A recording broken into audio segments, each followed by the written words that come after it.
जरा सोचिए, ताइवान चीन से कितना छोटा है ना?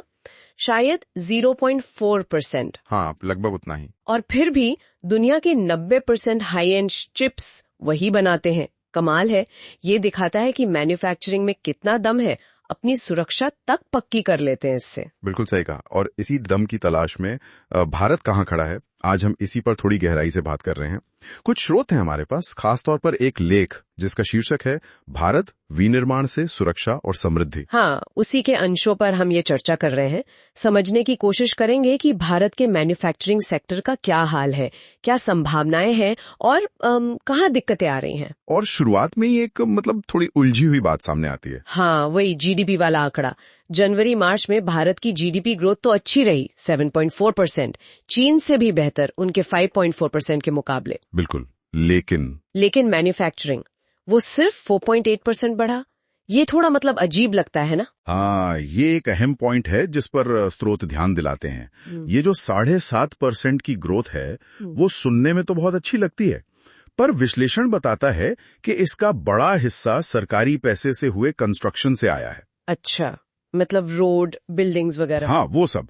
निजी क्षेत्र वाली असली मैन्युफैक्चरिंग से उतना नहीं। और ये 4.8% की मैन्युफैक्चरिंग ग्रोथ तो और भी कम लगती है, जब सोचें कि सरकार की पीएलआई स्कीमें चल रही हैं, एप्पल जैसी कंपनियां यहाँ से आईफोन बना के भेज रही हैं। बिल्कुल, एक खबर तो थी कि मार्च के आखिरी हफ्ते में ही 5 प्लेन भरकर आईफोन गए। फिर भी ग्रोथ इतनी धीमी, तो कहीं ना कहीं कुछ तो गड़बड़ है।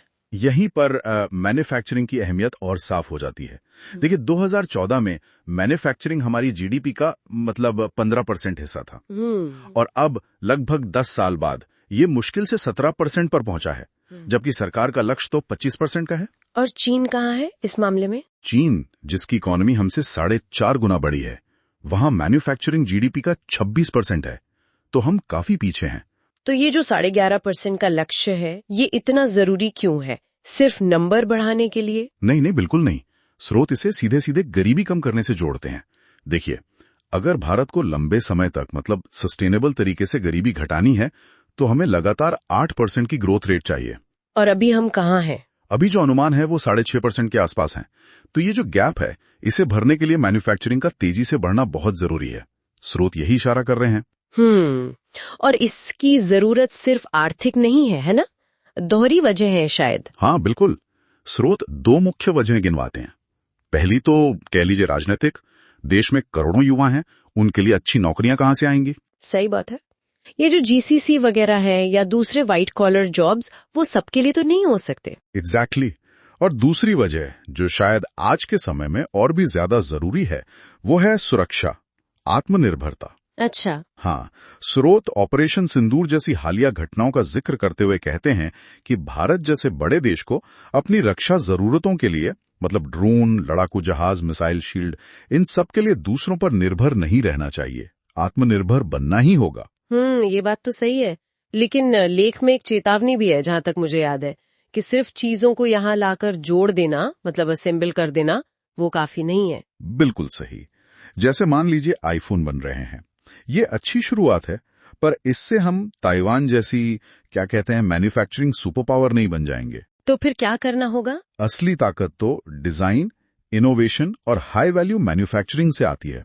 इसके लिए हमें अपने देश में R&D यानी रिसर्च और डेवलपमेंट पर बहुत जोर देना होगा, और साथ ही बाहर से ज्यादा FDI लाना होगा, खासकर नई टेक्नोलॉजी वाले क्षेत्रों में। और ये जो PLI स्कीमें हैं, इनकी भी कुछ सीमाएं दिख रही हैं। हाँ, स्रोत बताते हैं कि जैसे फोन बनाने की जो क्षमता हमने लगाई है, उसका लगभग आधा हिस्सा तो इस्तेमाल ही नहीं हो रहा।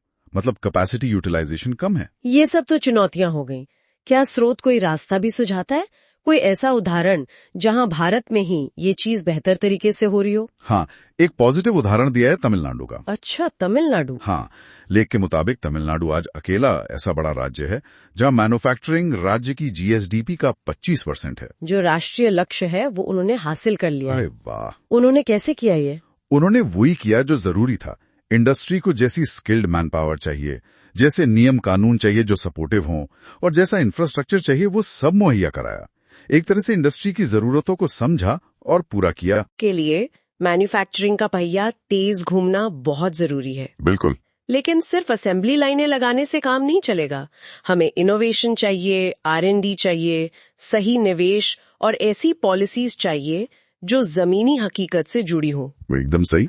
और ये विश्लेषण हमें एक जरूरी सवाल पर सोचने को मजबूर करता है। क्या? यही कि अगर तमिलनाडु उद्योगों की जरूरतों को समझकर और उन्हें पूरा करके मैन्युफैक्चरिंग में ये मुकाम हासिल कर सकता है, तो फिर गुजरात, महाराष्ट्र, यूपी जैसे जो दूसरे बड़े औद्योगिक राज्य हैं, उन्हें वैसा ही करने से कौन सी चीज रोक रही है? क्या ये वाकई सिर्फ राजनीतिक इच्छा शक्ति की बात है, जैसा कि स्रोत इशारा कर रहा है, या कुछ और भी है? सोचने वाली बात है कि ये जो क्षमता है और जो हकीकत है, इसके बीच का फासला भरने के लिए असल में और क्या चाहिए।